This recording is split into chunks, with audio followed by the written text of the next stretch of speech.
Hi guys, welcome back to our weekly market outlook today on Saturday, 6th of July. Yeah, it was a bit of a shorter week. We had not seen a ton of momentum. The dollar lost a bit of momentum and steam again. Equities went slightly higher. We had not conflicting but interesting news. The ADP employment change data was way below actually a contractual figure, while the NFP data on on Thursday this week, it was had been positive. 147,000 newly created jobs bring us back to the point. And the ADP figure, the weaker, minus 33,000 jobs created, telling us that the Federal Reserve's pressure might push somehow the Jerome Powell institution in a way, as now the pressure will be towards Jerome Powell again, potentially cutting rates anytime soon.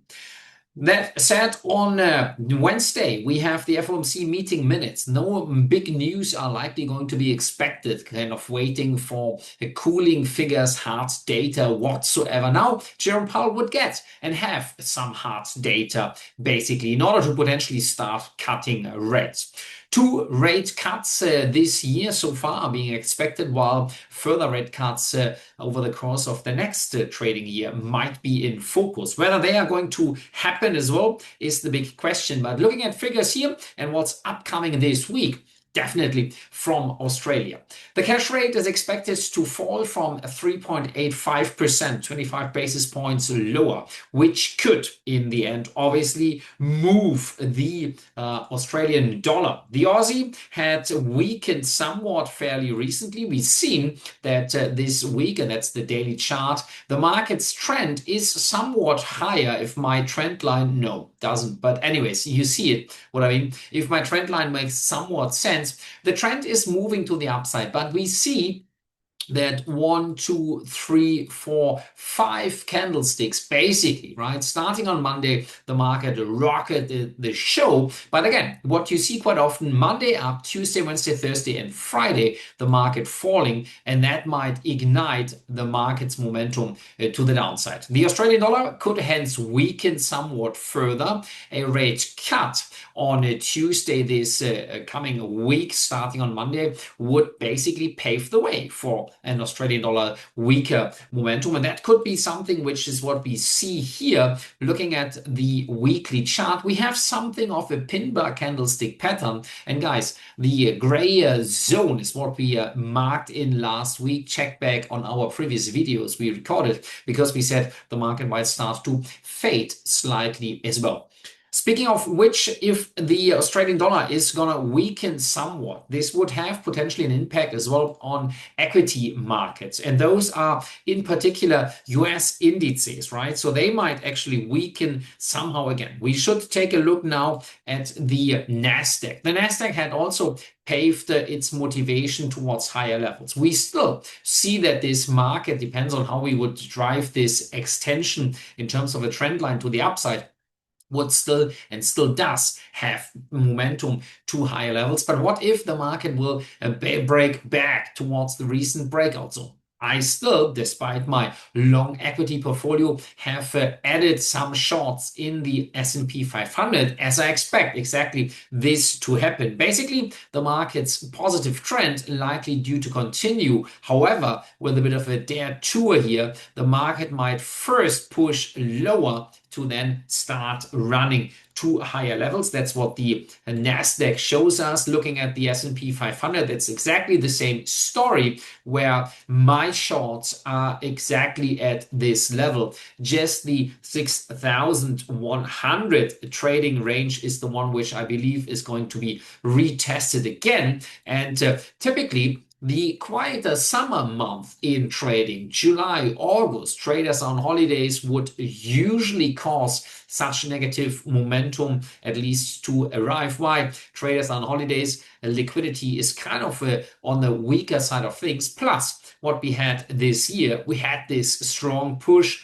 to the upside already, with the market basically pushing towards way higher levels, and that upside momentum, this strong positive upside momentum, is what now could pave the way for some slight weakness in markets.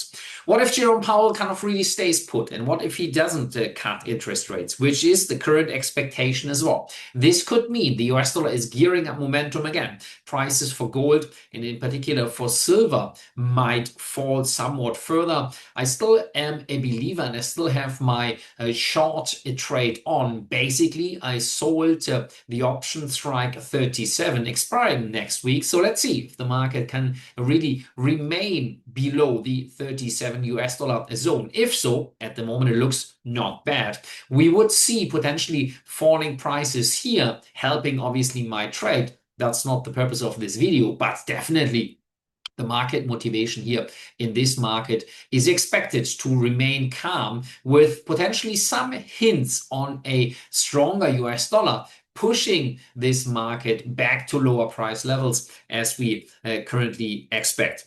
The general idea obviously here, and that's the news sentiment we see, can also kind of gear up some momentum in different ways. We talked about the Royal Bank of Australia. If they cut rates basically as expected, this might help the US dollar to gear up some momentum and could basically help some shift in focus away from the positive sentiment towards more a slight risk-averse movement here, right? So that's the Royal Bank of Australian story. The Bank of New Zealand is not expected to cut interest rates. They are already at lower levels compared to the Australians.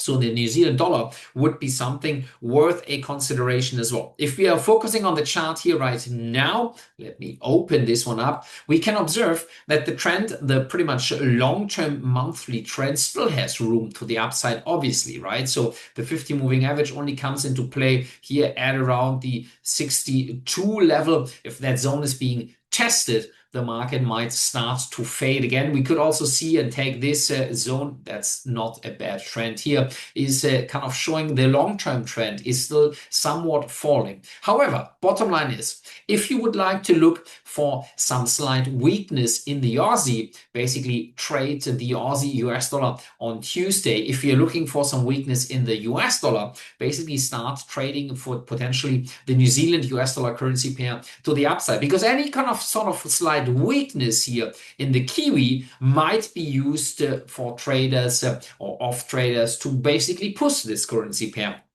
back to the upside. So here we go. You got two trades, two different trading setups, whatever makes sense to you, but any sort of strength in the greenback, initially at least, might be of short-term nature, as the bottom line remains the same. The expectation that simply the Federal Reserve is going to cut interest rates at some point soon, which obviously should help markets, equity markets, to rise to higher levels, and obviously kind of then secondary with that, also crypto markets to basically move higher. As we see quite often, or saw in the past, Bitcoin was closely following the positive risk sentiment, Nasdaq higher, Bitcoin rallying as well. And that's currently the expectation and the current momentum we observe.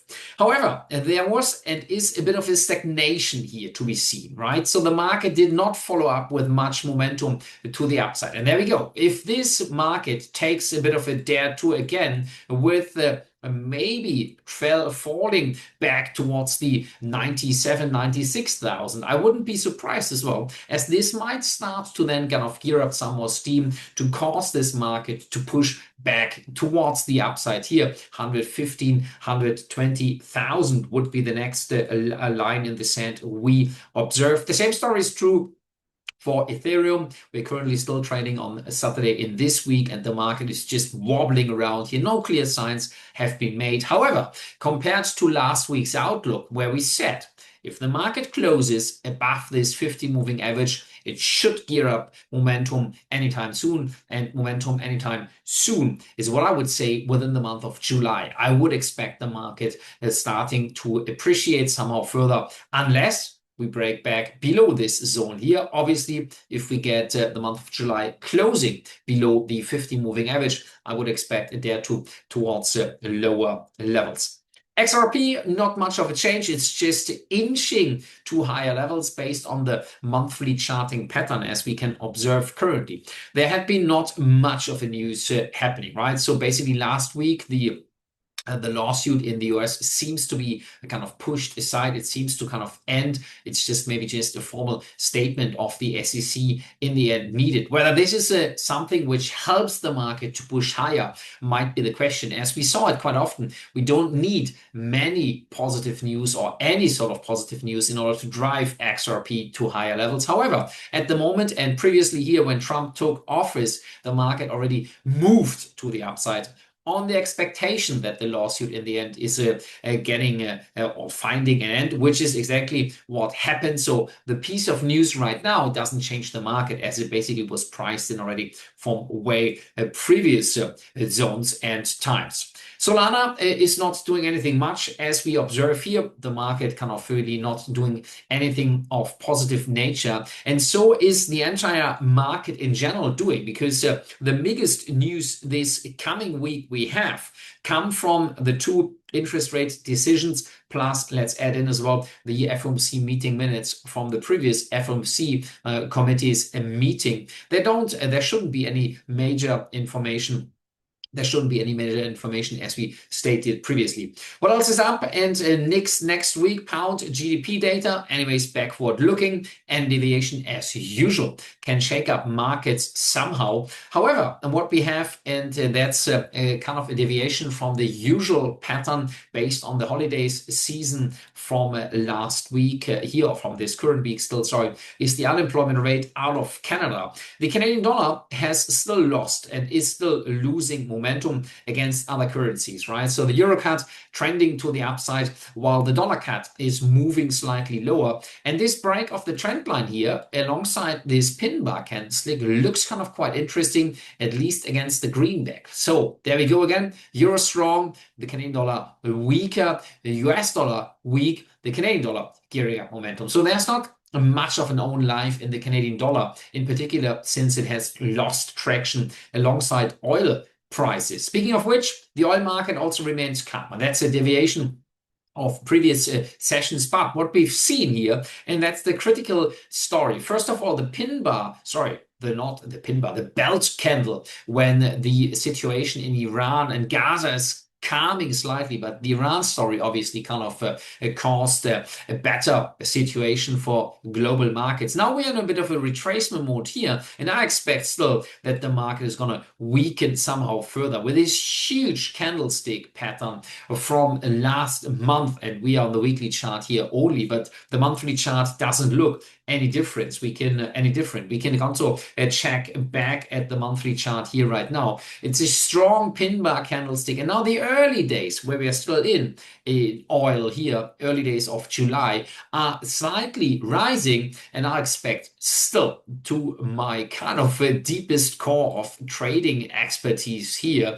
that this market is going to weaken further. So downside momentum is clearly what is expected here. And with that, I would like to release you already of an earlier and shorter session here. Not too much is expected. The summer holidays are potentially kicking in. Our dollar yen short position is just gearing up some momentum. We got a pending order as well in markets as some short trade already on. For the guys of you following up at fxstrategies.asia on my website, you guys know all about it. Obviously, gold prices have not done anything much. I would expect gold prices to kind of remain subdued as well, as some strength of the dollar might return back to markets. Silver is interesting, and I'm really excited, obviously, on that one and on the news here for this coming week. Guys, happy trading. Talk to you soon. Have a great, happy remaining weekend. Chat soon. Please don't forget to leave your comments under the video, and also don't forget to subscribe to our channel. See you guys. Take care, everyone. Ciao.